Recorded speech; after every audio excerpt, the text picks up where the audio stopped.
Subsequently, the crack Quran interpretation squad at the Metropolitan Police issued a statement saying word jihad has multiple different meanings. No, it doesn't. Not when it's a big bearded maniac screaming for jihad on the streets of London. That isn't a man calling for an inner personal spiritual struggle with the nature of the deity. No, it's somebody calling for violence against the infidel. But the Met's not interested in that. And it's fascinating, by the way. It's just fascinating the priorities here. We have had in Britain our national monuments desecrated by the presence of these pro-death organizations. The cenotaph, the memorial to the dead of World War I and World War II in Britain and the Commonwealth, had the stage set up beside it for these maniac Jew haters to have their rallies. Well, okay, fine. We have sacred places, and that's one of them. That's one of them. And yet the Metropolitan Police allows the Islamists to defile this week after week. And they go for this poor Christian campaigner praying silently in her head. As I say, she should have said, no, I'm not praying silently in my head for unborn children. I'm just going to scream, jihad, jihad, slay the infidel. And the officer would have said, oh, well, go on your way, madam. Have a wonderful rest of the day. As Douglas rightly points out, the term jihad is being misconstrued by not just the left-wing media, but the authorities who fail to recognize the clear and present danger posed by radical elements. When a bearded man shouts for jihad in the street, is it a call for inner peace, or it's actually just a call for violence? As we do every week, it's time to speak to the best-selling author of The War on the West, The Strange Death of Europe, and The Madness of Crowds, Douglas Murray. Let's start in the UK, the state of policing in the UK, the extremist rhetoric from some UK-based Islamic preachers, and the state of the media. ITV decided to give a platform to this woman who, in the wake of the terrorist attacks in Israel that left 1,400 dead and more than 200 taken hostage, well, she was on ITV complaining about Islamophobia in the UK. This is Latifa Abushakra, and this is what she had to say after the October 7 attack.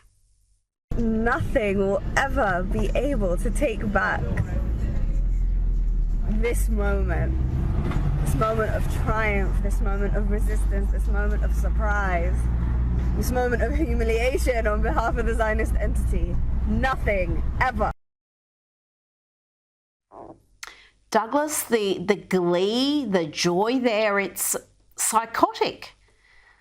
Yes, it's psychotically evil. It's evil on an unimaginable magnitude that anyone could react to the deliberate slaughter of civilians of any kind, anywhere in the world like that. If this was to be anybody else who'd said that about the murder of any other minority or any other nationality, they would be nowhere near civilized society. In fact, they'd be ostracized, probably chased out.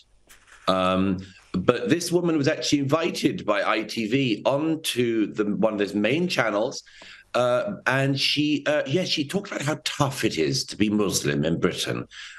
She had a very different demeanor that day, I can tell you, Rita. It wasn't the gleeful, grinning maniac psychotic. She put on a meek, humble and worried look as she talked about how difficult it is to be a Muslim in Britain. Now, as I say, we are being played. We are being played in countries like ours. We have a certain type of psychopath like this who gets away with, on the one hand, praising the murder of Jews wherever they can, and on the other hand, playing the, oh, I'm such a victim and it's so terrible living in a Western free society because you're so mean about Muslims. On the other, we're being played, and we need to be a lot wiser to that fact. Douglas hits the nail on the head. It's absolutely psychotic and evil to celebrate the slaughter of civilians. The fact that someone like Latifa Abushakra is given a platform to spread such vile rhetoric is beyond comprehension.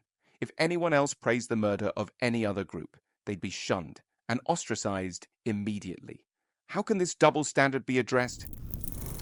Now to the police, and we have seen the constabulary have some very tolerant approaches when it comes to what constitutes hate speech in the UK. We've had Islamists chant for jihad and freeing Palestine from the river to the sea. We know what that means. But there was no such tolerance for Isabel Warren Spruce, who was standing near an abortion clinic. Now, she was not harassing anybody going in. She was not chanting anything. She was not protesting. She was simply praying silently when the cops showed up. Let's have a look.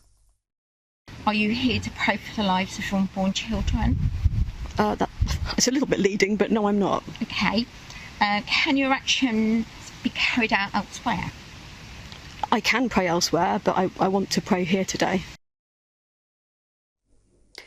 Douglas, thank God she didn't accidentally, I don't know, misgender someone, or she could be spending life in jail. What is going on in the UK? You know, this Christian campaigner was standing in the vicinity of an abortion clinic, and she was questioned by police because she was praying in her head. This has happened before with her. And she was asked by that, with the clip we didn't see, the officer says to her, "Are you a member of a pro-life organization?" Well, a few days earlier, thousands of Muslims from the UK, predominantly Muslims, some non-Muslims as well, walked through the centre of London and other cities in favour of a pro-death organisation. And the police didn't harass or stop them. In fact, when bearded Muslim men stood outside one of the embassies in London last Saturday and called for jihad and for the Muslim armies to arise, the Metropolitan Police didn't seem to find it an issue of any concern. They stood around rather helpfully. Subsequently, the crack Quran interpretation squad at the Metropolitan Police issued a statement saying, word jihad has multiple different meanings. No, it doesn't. Not when it's a big bearded maniac screaming for jihad on the streets of London. That isn't a man calling for an inner personal spiritual struggle with the nature of the deity. No, it's somebody calling for violence against the infidel. But the Met's not interested in that. And it's fascinating, by the way. It's just fascinating the priorities here. We have had in Britain our national monuments desecrated by the presence of these pro-death organizations. The cenotaph, the memorial to the dead of World War I and World War II in Britain and the Commonwealth, had the stage set up beside it for these maniac Jew haters to have their rallies. Well, okay, fine. We have sacred places, and that's one of them. That's one of them. And yet the Metropolitan Police allows the Islamists to defile this week after week. And they go for this poor Christian campaigner praying silently in her head. As I say, she should have said, no, I'm not praying silently in my head for unborn children. I'm just going to scream, jihad, jihad, slay the infidel. And the officer would have said, oh, well, go on your way, madam. Have a wonderful rest of the day. Douglas is absolutely right. Islamist chants advocating violence are tolerated, yet a Christian woman silently praying near an abortion clinic is harassed by the police. The UK needs to wake up and address these biased and unjust practices, ensuring that all citizens are treated equally under the law. Is the double standard not evident? Now to the US, and there again seems to be a preoccupation with Islamophobia, even as Jews are being targeted at university campuses and in major cities across the US. Here is White House Press Secretary Karine Jean-Pierre being asked about anti-Semitism, but instead she talks about Islamophobia. Muslim and those perceived to be Muslim have endured a disproportionate number of hate-fueled attacks. And certainly President Biden understands that many of our Muslim, Arab Americans and Palestinian American loved ones and neighbors are worried about the hate being directed at their communities. And that is something you heard the president speak to in his address. Douglas, today I saw footage of Jewish students trapped in a library, not able to leave because there were protesters outside and they feared for their safety. And yet the White House, again, preoccupied with Islamophobia. Yeah, I saw that same footage, Rita. I also read an account of one of the students these were just Jewish students who had to be locked in a room for their own safety as crowds outside chanted pro-Palestinian slogans. Can you imagine any other community where this would be acceptable? Apparently, by the way, the Jewish students were offered various ways out by some of the college people there, including the possibility they could hide in the attic. You sometimes wonder if anybody has any knowledge of history anymore. Anyway, yes, this is always the norm. It goes back to where we started, Rita.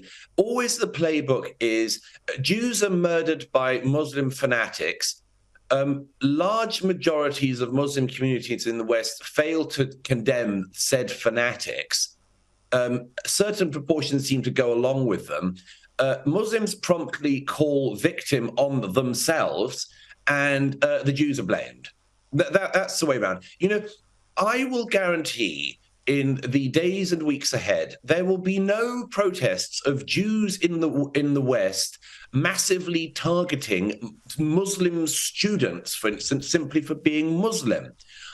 There will not be a campaign of vile harassment on innocent Muslims who happen to be going about their business by large crowds of Jews. But that is the case with Muslims against Jews. And yet it is the Muslims who are still seen as the victims in this situation. And as for the White House, I mean, they just can't decouple these things. They can't just say, look, actually, the statistics such as we have show that anti-Jewish hate crime has massively peaked in all of our countries in the last fortnight, in the last 2 weeks.